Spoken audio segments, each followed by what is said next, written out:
السلام عليكم ورحمة الله تعالى وبركاته. مرحبا بكم في فيديو جديد على القناة. وصفة اليوم هي العقدة ديال الكاوكاو اللي نزولا عن طلب العديد الأخوات اللي بغاو يحضروا بها شكيلات. كيف شكيلات الحلويات اللي كنصوبوا العقدة ديال اللوز. العقدة ديال الكاوكاو اللي تتجي طريقتها بحال طريقة ديال العقدة ديال اللوز، غير كيبقى الثمن ديال الكاوكاو ثمن ناقص ديالو، وثمن ديال اللوز راه كيبقى الثمن ديال اللوز. المهم العمل واحد، وكتجي لجميع الشكيلات اللي كتفضلوا وكتبغوا تخدموا بهم. بالاستغفار وبالصلاة على الحبيب نبداو فيديو اليوم عليه افضل الصلاة والسلام. غادي ناخذ انايا الكاوكاو الابيض اللي مقشر باش يسهل علينا العمل، وكنحيد ليه ديك النباته، تنغسلو مزيان واحد 3 ولا 4 الغسلات حتى كيما يبقى الماء ديالو بيض. ملي كنغسلو كندير الطنجره، ندير فيها الماء غليان وندير معاها دوائر ديال الحامض.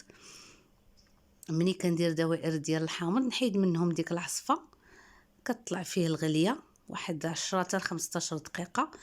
نحيد هاد الكشكوشه اللي كتطلع، هذيك العصفات الحامض كتخلي المروره الى مسينه وبقات لينا في الكاوكاو تقدر تطحن معاه. نحاولوا نحيدوا ديك العصفات الحامض ونحيدوا هاد الكشكوشه. مني كتغلى لينا واحد 15 دقيقه كنصفيوه. هذيك الغسله الاولى راه هي اللي كتعاون الكاوكاو يحيد منه ديك المذاق ديالو ويحيد داك الغبره اللي كتكون فيه، وهاد الغليه كتعاوننا باش كتوضر لينا شويه مع داك الحامض. بغيتو ديروا عويضات القرفه ديروهم.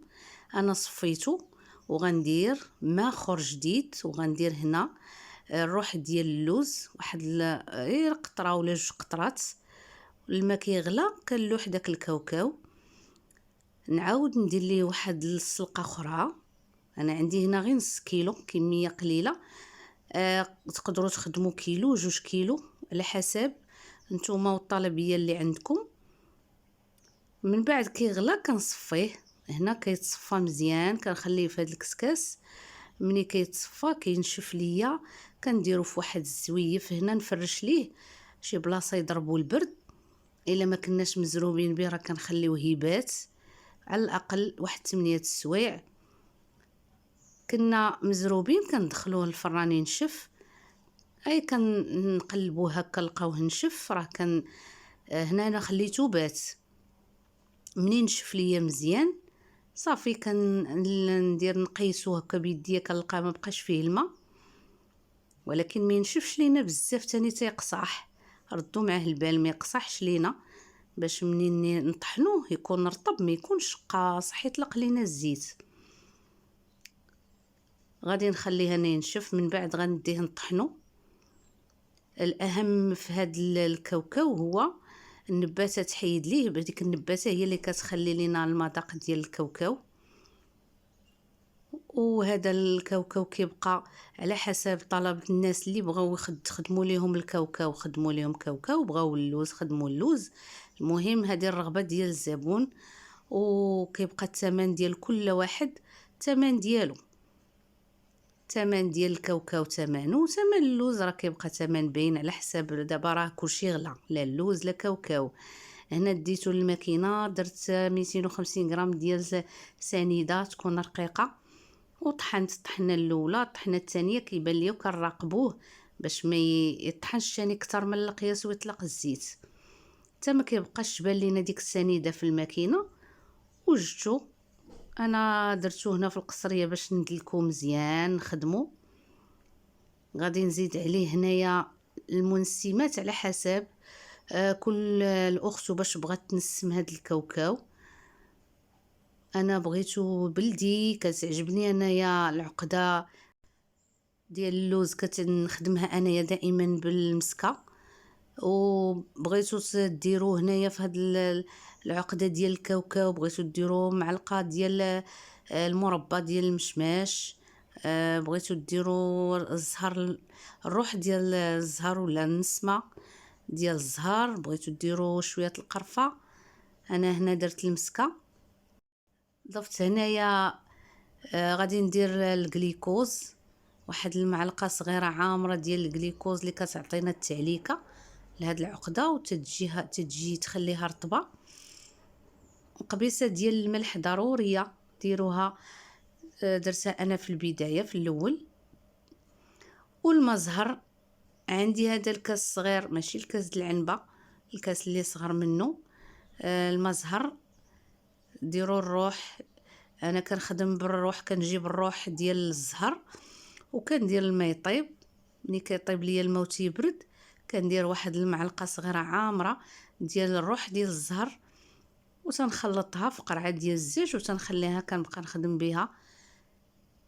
خذوا الماركه البر العامري حتى هو زوين، خدموا به.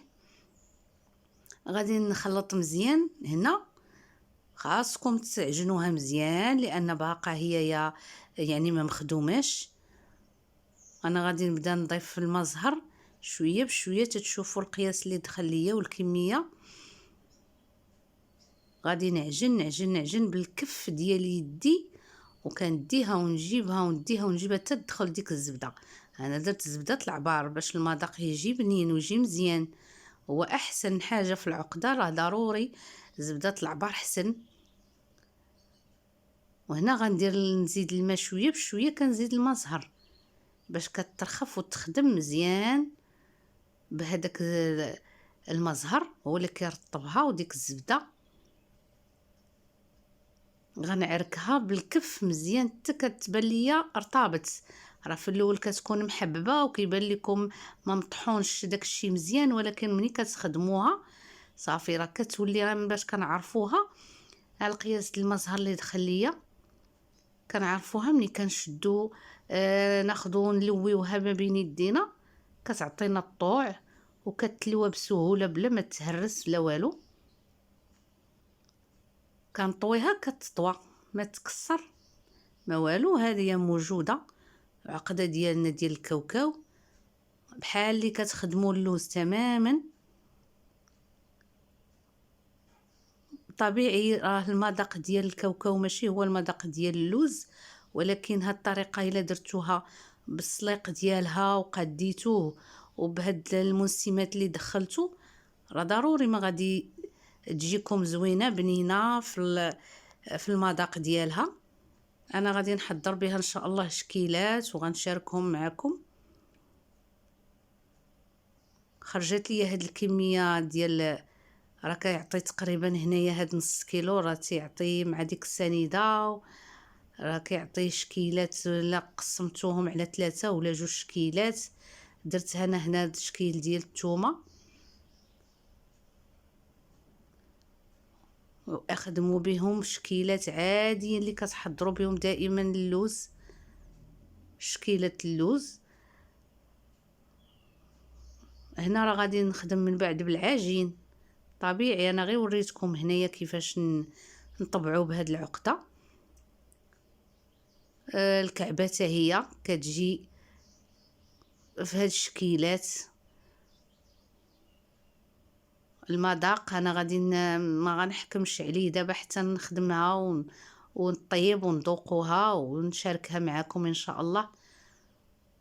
وغالبا غادي تكون غادي تجي بنينه ان شاء الله. الحاجه اللي مخدومه في الدار وصانعها اليد وعارفين شنو درنا فيها راه كتجي غتجي ان شاء الله مزيانه. ها الكعبه واخده الطوع وكتمشي معنا بسهوله. انا غنوضعها في الثلاجه تتبرد ومن بعد غنوجد معكم شكيلات. نتمنى الفيديو ديال اليوم ينال الاعجاب ديالكم.